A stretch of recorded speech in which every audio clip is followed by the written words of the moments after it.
Donc ça prend quoi dans ton école de rêve? Mettons ta cour d'école. J'aimerais avoir comme plein de sports comme du basket, du baseball, du hockey, du tennis, plein de trucs comme ça. Puis j'aimerais avoir un jardin dans ma cour. En fait, je voudrais surtout des arbres, des gros arbres, parce qu'après on pourrait monter dedans.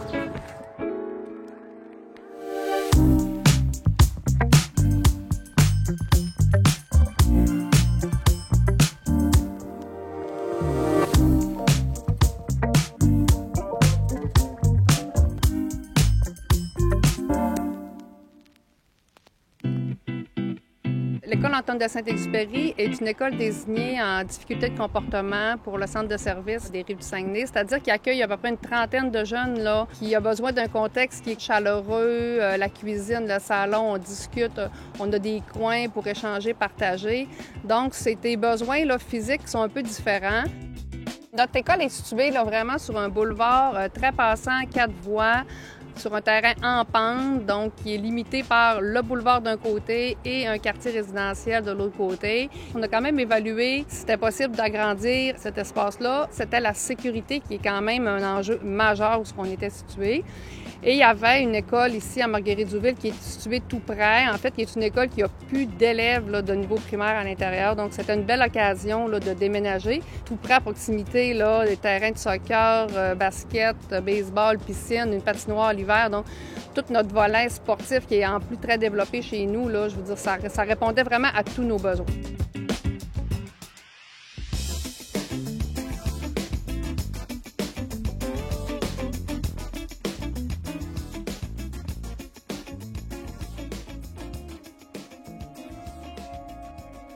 On a voulu penser l'école comme un peu l'école à la maison, quelque chose de rassurant, quelque chose à l'échelle de l'enfant. Donc, on s'est vraiment inspiré du contexte qui était résidentiel pour proposer un projet qui réunisse en fait des petites maisonnées, les unes collées autour des autres. En fait, les maisonnées sont réparties vraiment selon 3 axes. Sur la face de la rue Boilly, on retrouve la maison des professeurs, la maisonnée du personnel, en fait. Puis, du côté des terrains sportifs, on a un axe qui est vraiment plus communautaire, dans lequel on retrouve les espaces de gradins, le gymnase, les espaces de laboratoire créatif et de laboratoire culinaire. Puis, à l'arrière, dirigé vers le nord, du côté du parc, on a 3 maisonnées pour le 1er, 2e et 3e cycle. Puis, bien, tous ces axes-là viennent créer une cour intérieure. Puis, cette cour intérieure-là est vraiment fondamentale dans le projet, parce que c'est à partir de celle-là qu'on vient faire un lien entre l'école et la communauté. Tout le travail avec la communauté, le Centre des enfants, qui est un organisme communautaire qui vient s'installer à même nos installations pour travailler avec les jeunes, puis les enseignants, les éducateurs. Donc, eux autres aussi, ils travaillent beaucoup ce côté-là, chaleureux quand on est à la maison. Donc, ça nous rejoint beaucoup. Donc, notre milieu est quand même défavorisé aussi. Donc, on a besoin de travailler tout le développement social et familial avec eux. Donc, ça correspond vraiment à ce qu'on voulait.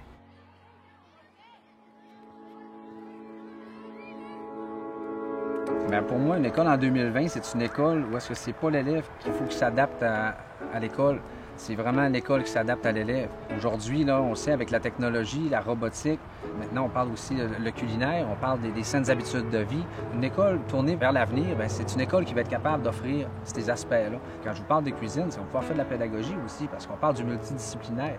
Genre, je vais pouvoir faire des sciences. Bien, je vais pouvoir me servir de la cuisine, je vais pouvoir me servir du potager, je vais pouvoir me servir des environnements physiques qui vont être à portée de ma main. Oui, les enseignants, on est créatifs, puis oui, on est capable, on invente, puis on fait beaucoup avec peu, mais l'école Lab, dans le fond, c'est qu'il nous donne le gros coffre à outils pour qu'on puisse transmettre les connaissances à nos élèves, puis que nos élèves puissent s'épanouir dans toutes ces activités-là pédagogiques.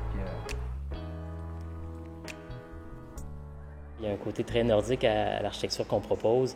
On utilise le bois, qui est une ressource locale, évidemment. Puis le contexte de Chicoutimi également, c'est un contexte assez nordique. Il y a des fortes précipitations de neige, il fait froid, il y a des vents. Donc, on essaie de justement créer cette cour intérieure-là aussi pour s'adapter au climat. Dans le fond, le climat puis tout l'aspect nature va entrer dans l'école. On veut également là, que créer un microclimat qui soit accommodant. Là. La bibliothèque va être éclatée complètement partout dans l'école. Donc, l'élève va être appelé à se déplacer pour faire ses recherches, à sortir dehors, à aller dans les gradins, à rencontrer quelqu'un de la communauté. Donc, cette espèce de manière de faire des liens, de sortir de la classe, c'était vraiment un élément important du projet. Ça, c'est trop cool. J'aime beaucoup la verdure, il y a beaucoup de plantes, puis ça donne de la couleur, j'aime ça. Je trouve ça vraiment cool qu'il y ait des estrades. Puis j'aime ça parce que c'est comme un petit coin de livres. Fait que là, si, mettons, t'as pas apporté ton livre, tu l'as oublié, ben t'as des livres là. Ça fait très moderne, les bâtiments aussi. Il y a de la place. Je la trouve vraiment belle, la cour. Quand on a l'espace, quand on a des espaces pour se rencontrer en petits groupes, en sous-groupes, en 2 groupes à la fois, donc ça amène tout le côté travail collaboratif à un autre niveau. Je pense que le Lab École va être un modèle pour nos sociétés de demain. Je parle pas juste au Québec, là, je dirais même mondialement. Là. En tant qu'enseignant depuis 20 ans, là, je peux vous dire que c'est tout un milieu de vie qu'on va offrir, pas juste à nos élèves, mais à notre personnel, à la communauté, parce que c'est une école qui va être ouverte vers la communauté. Nos jeunes vont pouvoir bouger, il va y avoir de l'espace, que nos élèves puissent s'épanouir dans toutes ces activités-là pédagogiques. On veut que le jeune ait le goût de venir à l'école le lundi matin, puis on veut aussi qu'il se sente comme chez lui.